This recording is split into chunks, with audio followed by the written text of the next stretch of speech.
আমি অতি সম্প্রতি লক্ষ্য করেছি সাইবার সুরক্ষা আইন এটি সংশোধনের জন্য একটা মন্ত্রী পরিষদের কমিটি গঠন করা হয়েছে। মাননীয় মন্ত্রী সেই কমিটির সদস্য বলে জেনেছি।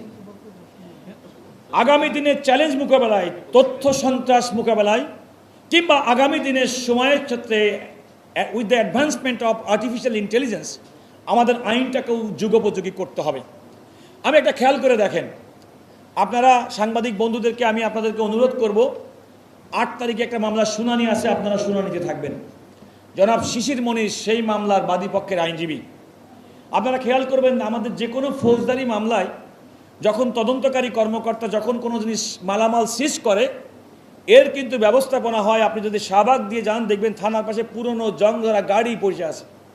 তার মানে এগুলো কোনো সংরক্ষণের নেই, প্রচলিত ধারায় আলামত হিসেবে রাখার কারণে আপনি একটা ভালো জিনিস, দামওয়ালা জিনিস, সেটা কিন্তু অপব্যবহার, অবহেলার কারণে দীর্ঘদিন পরে, 5 বছর 7 বছর পরে এটা ডিস্ট্রয় হয়ে যাচ্ছে।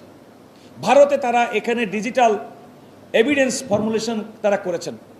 শিশির মন্দিরের এই মামলার সময় অ্যাটর্নি জেনারেল হিসেবে যাওয়ার পরপরে আমি বলেছি, রাষ্ট্রমন্ত্রীর সঙ্গে সাক্ষাৎ করেছি। স্বরাষ্ট্রমন্ত্রী এই বিষয়টির গুরুত্ব অনুধাবন করে তাৎক্ষণিকভাবে স্বরাষ্ট্র সচিবকে দিয়ে একটা হাই পাওয়ার একটা মিটিং, যেটা অ্যাটর্নি জেনারেলের সভাপতিত্বে অনুষ্ঠিত হবে আগামী 6 তারিখে। আমরা একথা বলছি যে রাষ্ট্র, আমরা যে যেখানে দায়িত্ব পালন করছি, সেই দায়িত্ব পালন করার ক্ষেত্রে রাষ্ট্রের যে কোনো ভালো জিনিসের ক্ষেত্রে আপনাদের সংবাদপত্র, সংবাদ মাধ্যম আপনাদের সহযোগিতা করতে হবে। আমরা প্রোঅ্যাক্টিভলি রোল প্লে করছি কথাটা বলার জন্য। শেষ কথা বলবো মাননীয় মন্ত্রী, আগামী দিনের জন্য it's a very alarming thing, take it from me. এই ধরনের ডিজিটাল ইস্যুস ডিল করার জন্য মাননীয় মন্ত্রী একটু কষ্ট করে খেয়াল করে শুনবেন। আমরা যখন কোনো একটা আইন করি, সেই আইনটা কিন্তু দ্রুত কিন্তু পরিবর্তন, সংশোধন হয় না। এখনো পর্যন্ত প্রতিদিন ডিজিটালি আমরা যে সমস্ত অপরাধ দেখি, গুটি কয়েক আইন ছাড়া এই সমস্ত ডিজিটাল এভিডেন্সগুলো কিন্তু প্রচলিত ধারার বিচার ব্যবস্থায় সাধারণত ব্যবহার করা হয় না। সময় এসেছে অথেন্টিক ডিজিটাল এভিডেন্সকে আপনার যে কোনো ট্রায়ালের ক্ষেত্রে বাধ্যতামূলক গ্রহণ করার জন্য সার্বজনীন আইন প্রণয়ন করতে হবে। দ্বিতীয়ত, আইন যখন করবেন, আইনের মধ্যে এমন বিধান থাকবে যে প্রশাসনিক সিদ্ধান্ত কিংবা সংশ্লিষ্ট মন্ত্রীর মাধ্যমে, পরবর্তীতে আদেশের মাধ্যমে সময় উপযোগী ওই আইনের সঙ্গে সামঞ্জস্যপূর্ণ নতুন কোনো অপরাধকে অ্যাড্রেস করার জন্যে সংশোধনীর তাৎক্ষণিক ব্যবস্থা থাকবে। তা নাহলে দিন দিন ডিজিটাল ফর্মে যে ধরনের অপরাধ আমরা প্রতিনিয়ত নতুন মাত্রায় দেখছি, সেগুলো ডিল করার জন্য আমাদের প্রচলিত আইন যথেষ্ট নয়, অপ্রতুল। সেকেলে এটাকে আপডেট করতে হবে। আমি মনে করি মাননীয় মন্ত্রী, আপনি অত্যন্ত আধুনিক মানুষ, আধুনিক চিন্তা চেতনা করছেন, আপনার কথার মধ্যে সেগুলো প্রকাশ পায়। আমি মনে করি সংবাদপত্র সেই স্বাধীনতা ভোগ করবে। কিন্তু আজকে আমাদেরকে ব্যালেন্স করতে হবে। এই ধরনের অপতথ্য, এই ধরনের মিথ্যা তথ্য দিয়ে এভাবে রাষ্ট্রের দায়িত্বপূর্ণ ব্যক্তিদেরকে মনোবল ভাঙার যে প্রক্রিয়া, সব মানুষ হয়তো বিশ্বাস করবে না, 2-1 ব্যক্তি তো এটাকে নিয়ে রেফারেন্সে ব্যবহার করবে।